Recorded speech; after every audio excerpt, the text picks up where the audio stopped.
السلام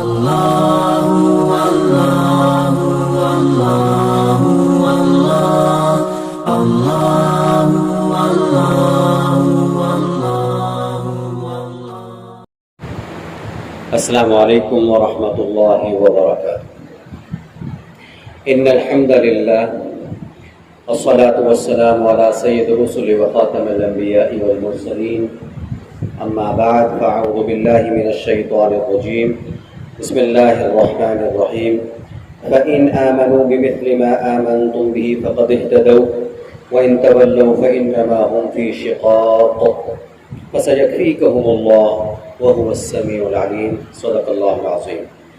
إن الله وملائكته يصلون على النبي يا أيها الذين آمنوا صلوا عليه وسلموا تسليما، اللهم صل على محمد وعلى آل محمد كما صليت على إبراهيم وعلى آل إبراهيم إنك حميد مجيد، اللهم بارك على محمد وعلى آل محمد كما باركت على إبراهيم وعلى آل إبراهيم إنك حميد مجيد۔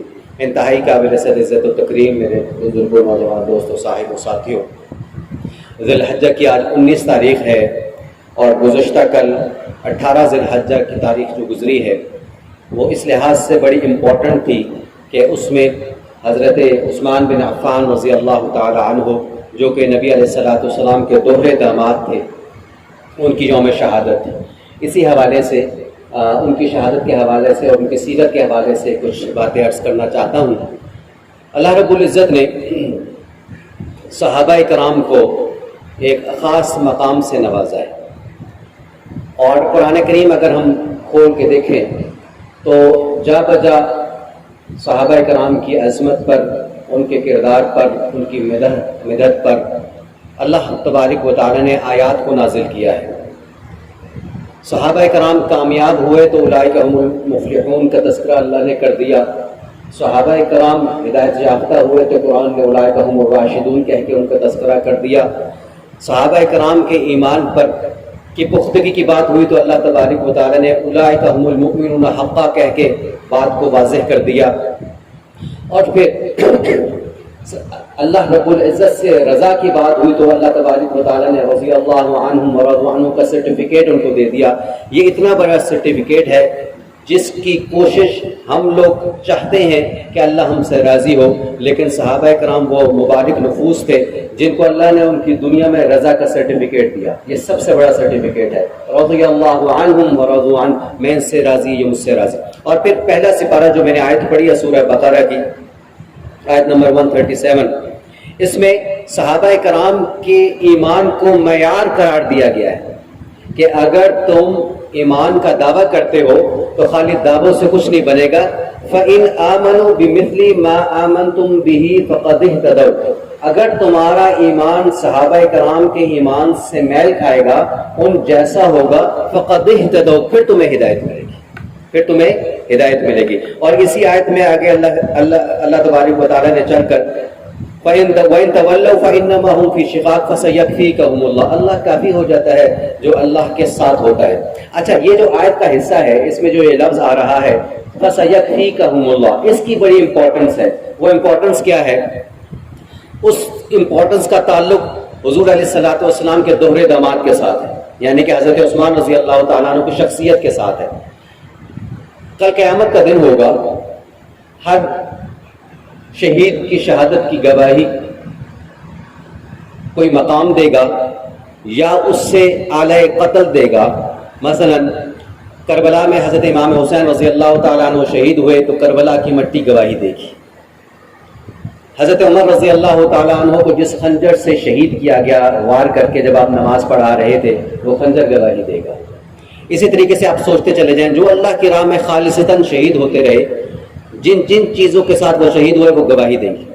لیکن ان تمام شہادتوں کے ساتھ جو سب سے شہادت کا اونچا مقام ہے وہ حضرت عثمان بن عفان رضی اللہ عنہ کے حصے میں بھی آیا ہے۔ جیسے حضرت امام حسین رضی اللہ تعالیٰ عنہ کے حصے میں آیا، اسی طریقے سے حضرت عثمان بن عفان رضی اللہ تعالیٰ عنہ کے حصے میں بھی آیا۔ وہ کیا کہ حضرت عثمان رضی اللہ تعالیٰ عنہ تلاوت کر رہے ہیں قرآن کریم کی، بابوضو ہیں اور گھر میں قرآن کریم کی تلاوت جاری ہے۔ تلاوت کرتے کرتے باغی اندر داخل ہوتے ہیں ان کے گھر میں اور ان پہ وار کیا جاتا ہے، ان پہ اٹیک کیا جاتا ہے. تو ان کے اٹیک کرنے کے بعد حضرت عثمان رضی اللہ تعالیٰ عنہ کے جسم سے خون کا فوارہ نکلتا ہے اور خون کا فوارہ سیدھا قرآن کے دامن میں محفوظ ہو جاتا ہے. اور جو الفاظ پڑھے جا رہے تھے اس وقت وہ یہ تھے جو میں نے ابھی پڑھے، فَسَيَكْفِيكَهُمُ اللَّهُ.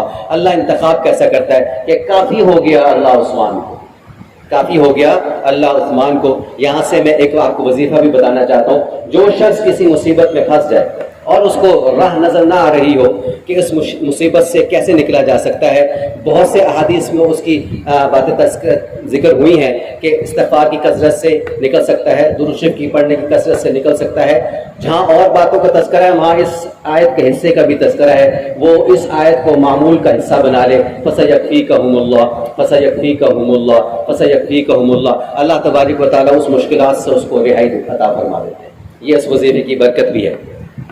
تو حضرت عثمان رضی اللہ تعالیٰ عنہ کا خون کا فوارہ نکلا اور قرآن نے اپنے دامن میں محفوظ کر لیا. اور کل قیامت کا دن ہوگا، یہی قرآن عثمان کے حق میں گواہی دے گا کہ میں وہ اللہ تیرا وہ عظمت والی کتاب ہوں کہ عثمان اس کو پڑھ رہے تھے اور اس کو پڑھتے پڑھتے شہید ہو گئے. یہ کتنا بڑا مقام ہے کہ قرآن گواہی دے گا. اللہ اکبر. اچھا، پھر حضرت عثمان رضی اللہ تعالیٰ عنہ چوتھے نمبر پر اسلام آپ نے قبول کیا. پہلے میں حضرت ابوبکر صدیق رضی اللہ تعالیٰ عنہ، پھر مردوں میں، اور پھر خواتین میں حضرت خدیجہ الکبریٰ رضی اللہ تعالیٰ عنہ، پھر حضرت علی رضی اللہ تعالیٰ عنہ، اور پھر حضرت عثمان رضی اللہ تعالیٰ عنہ. چوتھے نمبر پہ آپ نے اسلام قبول کیا. اور اسلام کے اندر آپ کی قربانیاں لازوال ہیں، بے مثال ہیں، با کمال ہیں کہ ان کو انسان مختصر سے وقت میں اس کا احاطہ نہیں کر سکتا. آپ کی شخصیت کے بہت سارے پہلو ہیں. شجاعت آپ کی شخصیت کا پہلو ہے، سخاوت آپ کی شخصیت کا پہلو ہے. اس کے علاوہ حیا، شرم آپ کی شخصیت کا پہلو ہے. کیسے شرم و حیا تھی، اللہ اکبر، کہ حضرت عثمان رضی اللہ تعالیٰ عنہ جب چلا کرتے تھے، سفر کیا کرتے تھے، پیدل واک کیا کرتے تھے، تو آپ کی نگاہیں جو تھیں وہ آپ کے قدموں سے تھوڑے سی آگے ہوا کرتی تھیں. غیر ضروری آپ نگاہوں کو استعمال نہیں کیا کرتے تھے. اور جہاں تک شرم و حیا کی بات ہے، یہ واقعہ میں نے پہلے بھی سنایا، پھر ایمان کی تازگی کے لیے سناتا ہوں. حضور علیہ الصلوۃ والسلام اپنے گھر میں مسجد نبوی کے ساتھ آپ کا جو حجرہ ہے مبارک، اس میں آرام فرما رہے ہیں. اور میں اور آپ یہ بات اچھی طرح جانتے ہیں، جب انسان اپنے گھر میں ہوتا ہے تو تھوڑا سا ایزی ہو کر رہتا ہے. آپ صلی اللہ علیہ وسلم نے ٹیک لگائی ہوئی ہے اور آپ صلی اللہ علیہ وسلم کے پاس اوپر جو چادر مبارک ہے وہ آپ کے گھٹنے مبارک تو کور کرتی ہے، لیکن پنڈلیاں آپ کی ظاہر ہو رہی ہیں. اچھا، ابوبکر صدیق رضی اللہ تعالیٰ عنہ تشریف لاتے ہیں اجازت لے کر، کچھ امور پہ ڈسکس کرتے ہیں، حضور صلی اللہ علیہ وسلم سے چلے جاتے ہیں. اس کے بعد حضرت عمر رضی اللہ عنہ تشریف لاتے ہیں، کچھ امور پر بات چیت ہوتی ہے، چلے جاتے ہیں. لیکن جب عثمان رضی اللہ تعالیٰ عنہ کی باری اندر آنے کی تو حضور علیہ السلام نے توقف فرمایا اور جو آپ نے ٹیک لگا رکھی تھی اس کو ختم کیا، اور آپ نے اپنی چادر مبارک جو آپ کے گھٹنوں کو کور کر رہی تھی، آپ نے اس کو نیچے کر کے اپنے پاؤں تک کو کور کر لیا، مطلب ڈھانپ لیا. آپ تشریف لائے حضرت عثمان رضی اللہ تعالیٰ عنہ، بات چیت ہوئی اور چلے گئے. اچھا، یہ سارا معاملہ امی جان عائشہ صدیقہ رضی اللہ تعالیٰ عنہ دیکھ رہی ہیں.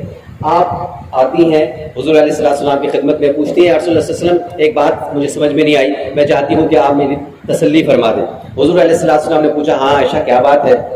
فرمانے لگی کہ میرے والد آئے، میرے ابا آئے، ابو بکر آئے، آپ نے ٹیک اسی طرح لگائے رکھی اور وہ بات چیت کر کے چلے گئے. عمر آئے رضی اللہ عنہ، مراد رسول ہیں، آپ نے ٹیک لگائے رکھی، بات چیت کی اور چلے گئے. لیکن جب عثمان آئے تو میں یہ سمجھی کہ شاید آپ یہ ان کو عظمت، یہ رسپیکٹ اس وجہ سے دے رہے ہیں کہ وہ آپ کے دوہرے داماد ہیں اور داماد کو ویسے بھی عزت دی جاتی ہے. تو میرے ذہن میں یہ سوال آیا کہ آپ نے شاید یہ عزت ان کو اس وجہ سے دی ہے. تو عثمان، حضور علیہ السلام شاید فرماتے ہیں نہیں عائشہ ایسی بات نہیں ہے، عثمان تو وہ شخصیت ہے جس سے اللہ کے ملائکہ بھی حیا کرتے ہیں، تو میں محمد حیا کیوں نہ کروں، میں محمد حیا کیوں نہ کروں. یہ حضرت عثمان رضی اللہ تعالیٰ عنہ کی شخصیت، حیا شرم کی شخصیت، شرم و حیا کی شخصیت کا ایک پہلو ہے. اس کے بعد سخاوت کے پہلو اتنے زیادہ ہیں کہ اللہ رب العزت نے آپ کو بہت زیادہ مال میں فراوانی عطا فرمائی تھی. اور حضور علیہ السلام کی زندگی میں ایک غزوہ ہے جسے غزوہ تبوک کہتے ہیں، اس میں حضرت عثمان رضی اللہ تعالیٰ عنہ کی خدمات اتنی زیادہ ہیں کہ اس کو بیان کے احاطے میں نہیں لایا جا سکتا. آپ نے 100 اونٹ لدائے حضور پاک صلی اللہ علیہ وسلم کے دفاعی فنڈ کے لیے دے دیے. سب سے آخر میں حضور علیہ السلام نے پھر جب آخر میں چندے کی اپیل کی تو عثمان گھر گئے اور گھر سے ایک اشرفی کو تھیلی اٹھا کر کے لے کر آئے اور وہ لا کر وہ بھی نبی صلی اللہ علیہ وسلم کی خدمت میں بارگاہ اقدس میں پیش کی. حضور علیہ السلام اس موقع پہ اتنے خوش ہوئے کہ آپ نے اس میں سے وہ اشرفیاں نکالی اور وہ جو سامان آپ کے پاس ظاہری تھا اس پہ یوں اچھالتے تھے آپ. حضور علیہ السلام ان اشرفیوں کو اپنے ہاتھوں سے اچھال رہے تھے اور یہ فرما رہے تھے اے اللہ میں عثمان سے راضی ہو گیا، تو بھی اس سے راضی ہو جا. اللہ، یہ کتنی بڑی بات ہے کہ مقصود کائنات نبی، امام الانبیاء نبی، سرکار دو عالم صلی اللہ علیہ وسلم اللہ سے دعا کر رہے ہیں اے اللہ میں عثمان سے راضی ہو گیا، تو بھی اس سے راضی ہو گیا. اور پھر ایک اور موقع پر حضور علیہ السلام غزوہ احد پر موجود ہیں، آپ کے ساتھ 3 صحابہ موجود ہیں. ان میں ایک ابو بکر رضی اللہ عنہ ہے، ایک حضرت عمر رضی اللہ عنہ ہے اور ایک حضرت عثمان رضی اللہ عنہ ہے. تو پہاڑ جو تھا غزوہ احد کا وہ فرط محبت میں جھومنے لگا اور حضور علیہ السلام نے احد پہاڑ کے بارے میں فرمایا کہ میں احد سے محبت کرتا ہوں اور احد مجھ سے محبت کرتا ہے. تو آپ صلی اللہ علیہ وسلم کو پا کر وہ پہاڑ احد وہ جھومنے لگا پڑتے محبت میں. تو حضور علیہ السلام ارشاد فرمایا اسکت، رک جا، کیا تجھے پتہ نہیں ہے کہ تیرے اوپر ایک نبی، ایک صدیق اور 2 شہید موجود. یہ بشارتیں حضور پاک صلی اللہ علیہ وسلم نے پہلے دے دی کہ ایک نبی یعنی خود حضور پاک صلی اللہ علیہ وسلم، ایک صدیق یعنی ابو بکر صدیق رضی اللہ عنہ، 2 شہید یعنی کہ حضرت عمر بھی شہید ہوں گے، حضرت عثمان رضی اللہ عنہ وہ بھی شہید ہوں گے. تو آپ نے یہ بشارت بھی دی. اور پھر حضرت عثمان رضی اللہ تعالیٰ عنہ کا ایک کارنامہ یہ ہے کہ جو ہمارے پاس اس وقت قرآن کی صورت میں موجود ہے.